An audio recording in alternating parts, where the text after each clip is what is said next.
अस्सलाम वालेकुम friends, welcome back to my channel cooking with Naisha Alam. क्या हाल है आप सबके? आई होप कि आप सब भी खैरियत से होंगे। अल्लाह ताला हम सबको अपनी हिफ्ज़-ओ-मान में रखे, आमीन। फ्रेंड्स, आज मैं आपके साथ शेयर करूंगी बहुत ही मज़ेदार मसूर दाल अंडे की रेसिपी। टेस्टी भी है और बनाना भी आसान है। वैसे तो ये दाल सभी के घर में बनती है, मगर आज हम इसे थोड़ा डिफरेंट बनाएंगे, यानी कि हम इसे अंडे के साथ बनाएंगे। मेरी इस रेसिपी को ट्राई करें और रेसिपी पसंद आए तो इसे लाइक और शेयर करें। चैनल पे पहली बार आए हैं तो सब्सक्राइब करके बेल आइकन ज़रूर से प्रेस कीजिए, ताकि यूं ही मज़े मज़े की रेसिपीज़ आपको मिलती रहें। तो चलें फिर स्टार्ट करते हैं हम अपनी इस रेसिपी को। बिस्मिल्लाहिर्रहमानिर्रहीम। तो यहाँ इस बाउल में डालेंगे 1 कप के बराबर मसूर की दाल और आधा कप लेंगे मूंग की दाल।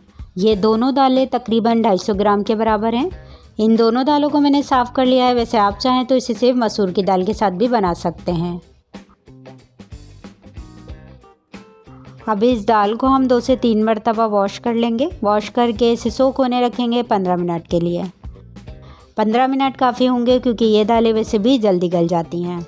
इस पतीली में ½ लीटर से थोड़ा ऊपर पानी डालेंगे और इसमें अब 1 अदद मीडियम साइज़ की प्याज रफली कटिंग करके, साथ ही 1 अदद टमाटर भी ऐड कर देंगे। 1 टीस्पून अदरक और लहसुन का पेस्ट शामिल करेंगे। ½ टीस्पून लाल मिर्च पाउडर और ½ टीस्पून हल्दी का लेंगे। 1 टीस्पून इसमें नमक का शामिल करेंगे। नमक मिर्च आप अपने टेस्ट के हिसाब से ऐड कर लीजिएगा। 1 टेबल स्पून ऑयल भी ऐड करेंगे और पानी में उबाल आने का वेट करेंगे।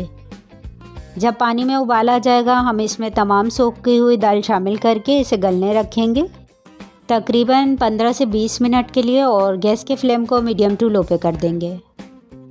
और जब तक ये दाल गलती है, हम इस बाउल में 3 अदद अंडे लेंगे और ये मैंने ली है 1 अदद हरी मिर्च बारीक काट के, और 1 अदद स्मॉल साइज़ की प्याज ली है और 2 टेबल स्पून बारीक काट के हरा धनिया लिया है। ये तमाम चीज़ें हम इन अंडों में शामिल कर देंगे। फिर इसमें 1/4 टीस्पून नमक और 1/4 टीस्पून ही लाल मिर्च पाउडर ऐड करेंगे और अच्छी तरह से इसे मिक्स करेंगे। देखें, इसे मैंने फेंट लिया है। अब इस तरफ तवे पे 2 टेबल स्पून के बराबर ऑयल डाल के गरम करेंगे। फिर इसमें ये मिक्स किया हुआ अंडा डाल के फैला देंगे और कुछ देर इसे पकने देंगे। इसके बाद इसे इस तरह से फोल्ड करेंगे। फोल्ड करके दोनों साइड से पलट के अच्छी तरह से सेक लेंगे। दोनों साइड सेक लेने के बाद गैस के फ्लेम को ऑफ कर दिया है मैंने। अब इसकी कटिंग करेंगे। अंडा हमारा रेडी है। दाल को चेक करते हैं।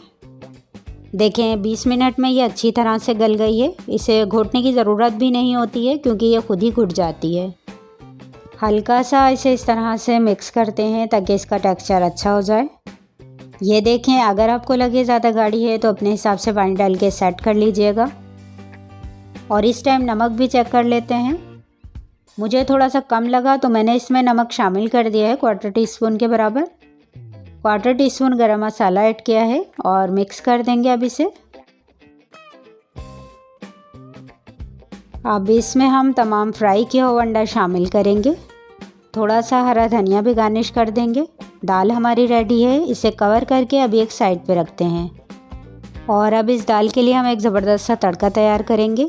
इस फ्राई पैन में 1/3 कप कुकिंग ऑयल डाल के गरम करेंगे। और ये मैंने लिए 1 अदद स्मॉल साइज़ की प्याज स्लाइसेस में काट के, 2 बड़ी वाली हरी मिर्चें इस तरह से काट के लिए हैं। आप साबित ऐड करना चाहें तो साबित ऐड कर लीजिएगा। बस साबित मिर्चें अगर डालें तो इसे बीच में से कट लगा दीजिएगा, वरना वो ऑयल में जाते साथ फटेंगी और ऑयल की गर्म छींटें उड़ेंगी। 4 अदद मैंने गोल वाली लाल मिर्च ली है और 4 से 5 लहसुन के जवे लंबाई में काट के लिए हैं। ½ टीस्पून ज़ीरा लिया है और 7-8 कड़ी पत्ता है। सबसे पहले हम प्याज को फ्राई करेंगे, क्योंकि इसे पकने में टाइम लगेगा। चूल्हे की आंच मीडियम है। जब प्याज हमें लाइट ब्राउन दिखने लगेगी तो बाकी की चीज़ें भी शामिल करेंगे। मिक्स करते हुए इन तमाम चीज़ों को फ्राई करेंगे। जब प्याज ब्राउन हो जाएगी तो बाकी की चीज़ें भी हमारी फ्राई हो चुकी होंगी।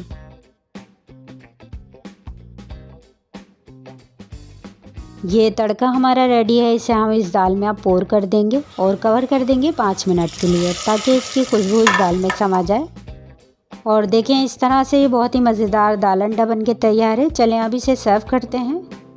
खाने में बहुत ही ज़बरदस्त लगती है। इस तरह से आप भी बना के इस दाल को ट्राई करें, सभी घर वालों को बेहद पसंद आएगी। आप इसे लंच में बना लें, जल्दी से बन जाती है और खाने में भी टेस्टी होती है। आपको मेरी आज की ये रेसिपी अच्छी लगी है तो लाइक के बटन को क्लिक कीजिए और प्लीज़ चैनल को सब्सक्राइब करना मत भूलिएगा। अपना और अपने घर वालों का ख्याल रखिएगा। हम फिर मिलेंगे इंशाल्लाह एक और ज़बरदस्ती रेसिपी के साथ। अल्लाह हाफिज़।